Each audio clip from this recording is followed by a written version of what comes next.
वाक्य के प्रश्नोत्तर। लेखिका को गिलहरी की स्थिति में दिखाई पड़ा।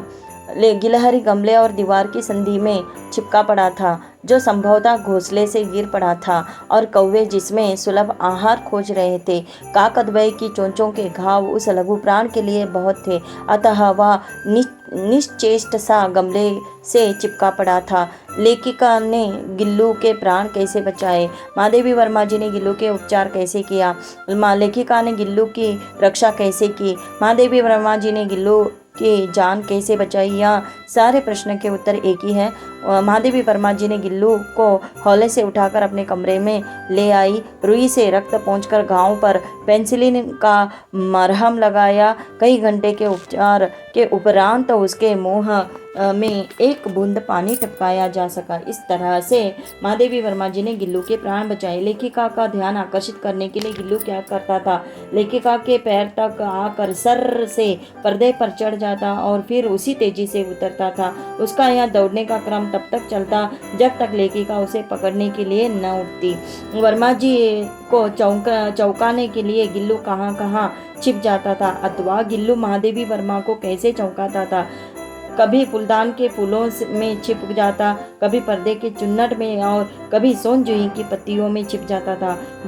गिल्लू ने लेखिका की गैर हाजिरी में दिन कैसे बिताए? गिल्लू उदास सा रहता था और ना चैन से रहता था। उन दिनों जब लेखिका का कमरे का दरवाज़ा खोला जाता, अपने झूले से उतरकर दौड़ता आता और फिर किसी दूसरे को देखकर तेजी से अपने घोंसले में जा बैठता था। सब उसे काजू दे जाते, लेकिन इस समय में गिल्लू अपना प्रिय खाद्य काजू बहुत कम खा रहा था। 5-6 वाक्यों के प्रश्न उत्तर। गिल्लू के कार्यकलाप के बारे में लिखिए। गिल्लू अपने घर में झूलता रहता था। लेखिका का ध्यान आकर्षित करने के लिए उनके पैर तक आकर सर से पर्दे पर चढ़ जाता था और उसी तेजी से उतरता था।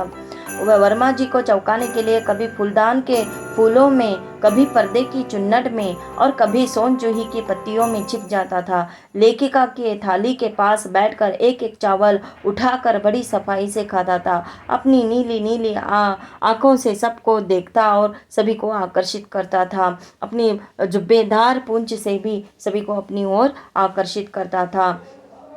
लेखिका ने गिलहरी को क्या क्या सिखाया? महादेवी वर्मा जी ने बड़ी कठिनाई से थाली के पास बैठना सिखाया, थाली में से एक एक चावल उठाकर बड़ी सफाई से खाने के लिए सिखाया, स्वतंत्रता से जीने के लिए सिखाया, अन्य गिलहरियों के साथ मिलजुल कर रहने को भी सिखाया। गिल्लू के अंतिम दिनों का वर्णन कीजिए, अथवा गिल्लू के दुखद अंत के बारे में लिखिए। दोनों प्रश्न के उत्तर एक ही है। गिलहरी के जीवन की अवधि 2 वर्ष से अधिक नहीं होती। गिल्लू की जीवन यात्रा का अंत आ ही गया था। दिन भर न कुछ खाया, न वह बाहर गया। गिल्लू के पंजे ठंडे हो रहे थे, तब लेखिका जाकर हीटर जलाया और उसे उष्णता देने का प्रयत्न किया, परंतु प्रभात की प्रथम किरण के साथ चिर निद्रा में सो गया। गिल्लू के प्रति महादेवी वर्मा जी की ममता का वर्णन कीजिए। गिल्लू के प्रति लेखिका का अपना प्रेम कैसे प्रकट करती है? यहाँ दोनों प्रश्न के उत्तर एक ही है। लेखिका को पशु पक्षियों से अत्यंत प्रेम था। महादेवी वर्मा जी को गिल्लू पर अधिक प्यार था। माँ के समान गिल्लू का उपचार करती है। घायल गिल्लू को हौले से उठाकर कमरे में लाकर रुई से रक्त पोंछकर गांव पर पेनिसिलिन का मरहम लगाती है। फूल रखने की हल्की सी डालिया में रुई बिछाकर उसे घर बना देती है।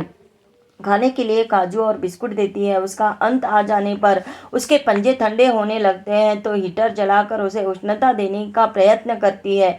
उसकी समाधि को सोन जूही की लता के नीचे बनाती है। वर्मा जी गिल्लू के प्रति ममता ही थी। लेखिका के प्रति गिल्लू अपनी भावना कैसे प्रकट करता था? लेखिका के प्रति गिल्लू की ममता का वर्णन कीजिए। गिल्लू ने महादेवी वर्मा की अस्वस्थता में उनका ख्याल कैसे किया? इसका उत्तर है, लेखिका जब अस्पताल में थी तब गिल्लू उदास रहता, अपना प्रिय खाद्य काजू भी बहुत कम खाता, उनके कमरे का दरवाजा खोलते ही अपने झूले से उस ओर दौड़ता, किंतु वहां किसी को देखकर निराश होकर लौट जाता। और गिल्लू हमेशा लेखिका के समीप रहना पसंद करता था। लेखिका की अस्वस्थता में उनके तकिए के सिरहाने बैठकर अपने नन्हे पंजों से उनके सिर और बाल सहलाता था। इस प्रकार गिल्लू की ममता महादेवी के प्रति नजर आती है। बहुत बहुत धन्यवाद।